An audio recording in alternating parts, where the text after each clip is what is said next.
Bon réveil à tous, il est 8h. Votre matinale info continue jusqu'à 9h avec Nikos Aliagas. Le journal de 8h est présenté par David Decamp. Bonjour David. Bonjour Nikos, bonjour à tous. À la une de l'actualité ce matin. La dernière chance de Theresa May, de nouvelles garanties obtenues à la dernière minute. La première ministre britannique pense cette fois pouvoir faire adopter son accord de Brexit. Le vote, c'est aujourd'hui. Pour tout comprendre, nous serons en direct avec notre correspondante à Bruxelles dès le début de ce journal. Une page d'histoire avec un grand H. Est-elle en train de se tourner en Algérie? Abdelaziz Bouteflika renonce à se présenter pour un 5e mandat, mais il reste en place. Est-ce une ruse du pouvoir ou un vrai changement? Le peuple algérien se méfie. Et enfin, connaissez-vous la Joconde nue? C'est un dessin exposé au château de Chantilly et c'est surtout un mystère. Il pourrait bien être de la main de Léonard de Vinci. Enquête à la fin de ce journal.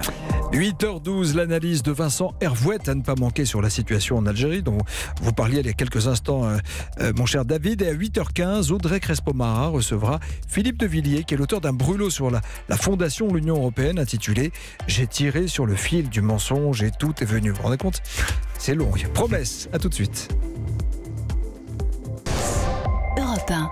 C'est ce que l'on appelle un rebondissement de dernière minute, des garanties obtenues en pleine nuit. Theresa May a décroché un léger assouplissement du système permettant d'empêcher le retour d'une frontière avec l'Irlande. C'est donc un nouveau texte qu'elle va soumettre aujourd'hui au vote des députés. Bonjour Isabelle Horry. Bonjour David. Vous êtes en direct de Bruxelles. Isabelle, expliquez-nous quelles sont ces nouveautés concédées par les Européens et surtout, est-ce qu'elles suffiront à convaincre les parlementaires britanniques? Bon, en tout cas, Theresa May pourra vraiment dire qu'elle s'est battue jusqu'à la dernière minute. Cette nuit, auprès des Européens, elle est venue chercher des gages pour rassurer les partisans du Brexit. Parce que eux, ils ont peur qu'à cause de l'Irlande, le Royaume-Uni ne sorte pas vraiment, qu'il soit piégé dans un entre-deux, dans l'union douanière qui les empêche de conclure des accords de libre-échange. Alors cette nuit, les 27 ont promis de tout faire pour que ça ne soit pas le cas. Et Theresa May a obtenu qu'on détaille un dispositif qui permettra à Londres de déposer un recours si ça l'est quand même. C'était absolument vital pour la première ministre d'arracher quelque chose aux 27. Elle ne pouvait pas se présenter devant son Parlement tout à l'heure avec exactement le même texte que celui qui a été balayé à la mi-janvier. C'est pour ça qu'elle a fait un aller-retour express à Strasbourg hier soir. Est-ce que ça va suffire pour lui assurer une majorité aux communes? Jean-Claude Juncker espère que oui. Il lance un appel aux élus. Il faut saisir cette deuxième chance. Il n'y en aura pas de troisième, dit le président de la Commission. Mais en coulisses, les Européens restent très très prudents. Ils se préparent à tout. Merci à vous Isabelle Horry. Vous étiez en direct de Bruxelles. Merci pour ces précisions. L'actualité internationale chez nos voisins en Algérie. Sommes-nous en train de vivre un printemps politique? En tout cas, les choses bougent. Abdelaziz Bouteflika ne briguera pas un 5e mandat. Les élections qui devaient se tenir le 18 avril sont repoussées. Le gouvernement est remanié, mais le président reste en place. Les rues d'Alger se sont immédiatement remplies hier soir avec concert de klaxons et expressions de joie. Mais l'euphorie a très vite laissé place au doute. Écoutez ces quelques réactions recueillies par notre correspondant Nour Chahine. On est là pour fêter une première victoire. Mais attention, il faut rester vigilant. C'est pas encore fini. C'est une mafia qui est derrière, qui essaye de manipuler le peuple et qui pense que ce peuple-là est assez idiot pour croire à toutes leurs magouilles parce que le combat, il vient à peine de commencer. Et c'est intéressant. De l'autre côté de la Méditerranée, à Marseille, les Français d'origine algérienne expriment la même prudence. Écoutez. Le problème, c'est pas Bouteflika, c'est le régime en place. C'est tout un système qu'il faut changer. C'est une manœuvre, ben oui. Il reste là. Sauf qu'il saute le scrutin. Il n'y a plus de scrutin. Donc là, on prolonge. Pour combien de temps, on ne sait pas. Réaction recueillie par Stéphane Frangy pour Europe 1. La France a salué la décision d'Abdelaziz Bouteflika. Le ministre des Affaires étrangères, Jean-Yves Le Drian, a exprimé l'espoir d'une nouvelle dynamique pour rénover le système politique algérien. Le président de la République est en voyage officiel en Afrique. Est-ce qu'il s'est exprimé sur la question? Non, mais il va le faire. Emmanuel Macron tiendra une conférence de presse dans 45 minutes à Djibouti. Première étape de cette tournée africaine qui passera par l'Éthiopie et le Kenya. Avec le chef de l'État pour Europe 1, c'est Jean-Rémy Baudot. Jean-Rémy, l'enjeu de cette tournée est économique. Le précaré africain de la France est aujourd'hui la cible des ambitions de la Chine. Et c'est à cette concurrence, Jean-Rémy, qu'Emmanuel Macron a l'intention de s'attaquer? Oui David, et c'est notamment pour cela que l'Élysée le répète, c'est la première fois qu'un président français va consacrer autant de temps à cette région. En toile de fond de cette visite, il y a cette donnée que toute la délégation a en tête, le poids que la Chine a désormais en Afrique. La Chine, premier partenaire commercial du continent, alors que la France, partenaire historique, est tombée depuis à la 6e place. Pour les Chinois, on parle là d'influence diplomatique et stratégique. Ils ont aussi ouvert une base militaire à Djibouti en 2017. Ils sont particulièrement présents dans l'économie éthiopienne et kenyane où Pékin finance de nombreuses infrastructures. C'est une nouvelle route de la soie, disent certains. C'est donc pour tenter de peser face à la Chine-Afrique que le président Macron est ici dans la région et qu'il multiplie les voyages sur le continent. L'enjeu est toujours de nouer des partenariats dans l'éducation ou la culture. Mais rappelons qu'il est surtout accompagné d'une 50aine de patrons. L'Élysée promet 3 milliards d'euros de contrats pour les entreprises tricolores sur ce déplacement. Merci Jean-Rémy Baudot du service politique d'Europe 1 depuis Djibouti. Les conséquences du crash du Boeing d'Ethiopian Airlines. Singapour a annoncé cette nuit l'interdiction du survol de son espace aérien par les modèles 737 MAX. L'aéroport de Singapour est un hub majeur du transport aérien en Asie. Et puis cette information qui vient de nous arriver, le secteur privé en France a enregistré une progression de l'emploi salarié, plus 0,8% sur l'année 2018. Ce sont les chiffres définitifs de l'INSEE, c'est-à-dire qu'il y a eu plus 160 300 emplois créés dans le secteur privé cette année. La loi anti-casseurs sera définitivement adoptée aujourd'hui. Oui, puisque les sénateurs ont annoncé qu'ils la voteraient conforme au texte des députés. Elle passera ensuite au Conseil constitutionnel qu'Emmanuel Macron a lui-même saisi. En attendant, la police a créé une cellule spéciale anti-casseurs, des enquêteurs qui ont pour mission de scruter toutes les vidéos à leur disposition pour identifier les malfaiteurs. Cette équipe est basée à Lyon. C'était l'objet de votre chronique. Où êtes-vous ce matin? Une exclusivité Europe 1. Ces policiers ne s'expriment jamais. Écoutez l'un d'eux en plein travail, extrait recueilli par Carole Ferry. Là, on a un exemple.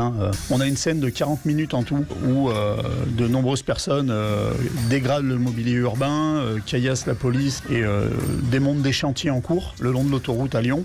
Donc là, vous voyez sur cette image donc le personnage avec la capuche jaune. On le voit jeter un caillou sur les forces de l'ordre qui sont à 15 mètres. Donc en revisionnant ces images au ralenti, en image par image, ça permet de laisser apparaître son visage à l'écran. Et avec le logiciel notamment de reconnaissance faciale qu'on a au niveau de la police, ça met un nom sur cette photo-là. Témoignage recueilli au micro européen de Carole Ferry. Gilets jaunes, grand débat Algérie sur tous les sujets d'actualité. Invité exceptionnel d'Europe 1 ce vendredi 15 mars dans la matinale entre 7h30 et 9h. Le Premier ministre Édouard Philippe, il répondra à toutes nos questions. Matinale spéciale en direct et en public du studio Belmar d'Europe 1.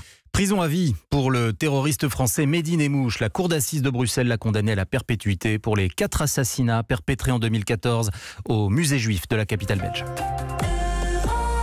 Le journal avec David Doucan, plus que 2 jours pour que les lycéens saisissent leurs vœux sur la plateforme Parcoursup. Oui, et cela ne va jamais sans une petite dose de stress. Il s'agit de décider vers quelles études on veut s'orienter. Pas toujours évident lorsque l'on a 17 ou 18 ans. Mais il existe des centres d'information et d'orientation pour aider les jeunes, y compris certains bacheliers qui n'ont pas été satisfaits de leur choix l'année dernière. Reportage Théo Manval. Il a beau avoir eu son bac l'an passé, Lars, 18 ans, est de retour dans le bureau de la conseillère d'orientation. Retour aussi sur la plateforme Parcoursup. Le cursus dans lequel on l'avait orienté ne lui allait pas du tout. Je voulais devenir web designer, j'avais vraiment une idée concrète de ce que je voulais faire. Et au final, je me suis retrouvé en communication, espérant peut-être que ça pouvait ressembler à mon domaine. Mais dès le début de l'année, ça ne me correspondait pas. Alors à 2 jours de la date limite, la conseillère de l'éducation nationale, Coraline, aide à affiner les choix. Très bien, donc on va peut-être regarder votre dossier. Comme l'an passé, les élèves ont 10 vœux à formuler qu'ils n'ont pas besoin de classer par ordre de préférence. On peut les accompagner dans leur lettre de motivation, réfléchir à leurs angoisses. Par contre, ce qui est important, c'est qu'ils réfléchissent tout de même à ce qu'ils préfèrent. Ça va être la prochaine étape, parce que quand ils auront les résultats, ils peuvent avoir plusieurs réponses positives et dans ce moment-là, ils doivent prendre leur décision. Décision qui interviendra à partir de la mi-mai, lorsque tomberont ces résultats d'admission dans les établissements du supérieur. Et nouveauté cette année, tout devra être bouclé avant la fin juillet pour éviter le stress des réponses qui restent en suspens jusqu'à la rentrée du mois de septembre. Théo Manval pour Europe 1. Cher David, vous nous aviez promis de résoudre un mystère pour conclure ce journal. Alors allez-y, c'est le moment. Nous allons essayer. Figurez-vous que des scientifiques ont utilisé rayons UV, infrarouge, lumière rasante, microscope, l'objet de leurs investigations. C'est un dessin, une Joconde nue exposée au château de Chantilly dans l'Oise. A-t-elle été créée de la main du maître lui-même? J'ai nommé le génie de la Renaissance, Léonard de Vinci. C'est une enquête que nous raconte Diane Chenouda. Elle a le même sourire mystérieux que la Joconde, la même pose, mains croisées, mais seins nus. C'est un dessin au charbon, pas une peinture, mais presque aussi grand que le portrait de Mona Lisa. Mathieu Deldic, conservateur au musée de Chantilly. Vous avez un modèle tourné 3/4 qui nous regarde fixement en esquissant un sourire, comme la Joconde du Louvre.